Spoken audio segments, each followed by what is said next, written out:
اور جب ان سے کہا جاتا ہے کہ تمہارے رب نے کیا اتارا ہے تو کہتے ہیں یہ پچھلے لوگوں کی قصے کہانیاں ہیں، تاکہ یہ قیامت کے دن اپنے گناہوں کا پورا بوجھ اور جن کو یہ بلا تحقیق گمراہ کرتے ہیں ان کے گناہوں کا بھی کچھ بوجھ اٹھائیں گے۔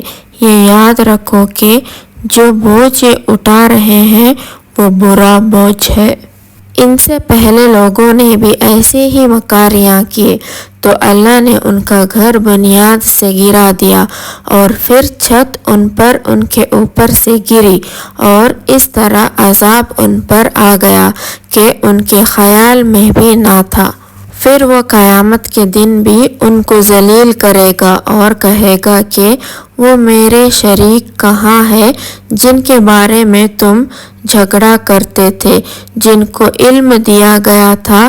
وہ کہیں گے آج کافروں پر پوری رسوائی اور عذاب ہے، جن کی فرشتوں نے روح قبض کی تھی حالات کفر میں۔ پھر وہ کافر صلح کا پیغام ڈالیں گے کہ ہم کوئی برا کام نہیں کر رہے تھے، کیوں نہیں؟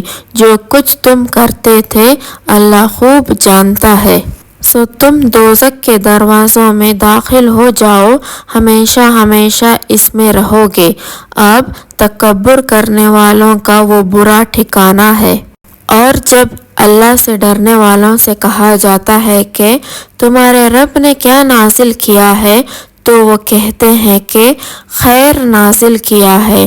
جو نیک ہیں تو ان کے لیے اس دنیا میں بھلائی ہے، اور آخرت کا گھر تو اور بھی اچھا ہے، اور واقع وہ اچھا گھر ہے متقین کے لیے۔ وہ ہمیشہ رہنے کے باغ ہیں جن میں وہ داخل ہوں گے، ان کے نیچے نہریں بہہ رہی ہیں، وہاں ان کو وہ ملے گا جو وہ چاہیں گے۔ اللہ متقین کے لیے ایسا ہی صلہ دیتا ہے۔ جب فرشتے ان کی روح قبض کرتے ہیں اس حالات میں کہ وہ پاک ہوتے ہیں تو ان سے کہتے جاتے ہیں السلام علیکم، تم اپنے عمل کے سبب جنت میں داخل ہو جانا۔ کیا یہ کافر اس بات کا انتظار کر رہے ہیں کہ ان کے پاس فرشتے آ جائیں یا آپ کے رب کا حکم آ جائے؟ ایسا ہی ان سے پہلے لوگوں نے بھی کیا تھا، اور اللہ نے ان پر کوئی ظلم نہیں کیا، لیکن وہ خود ہی اپنے اوپر ظلم کر رہے تھے۔ آخرکار ان کو اپنے برے عمل کے سبب سزائیں ملے، اور جس عذاب کا وہ مذاق اڑایا کرتے تھے اسی نے ان کو آ گھیرا۔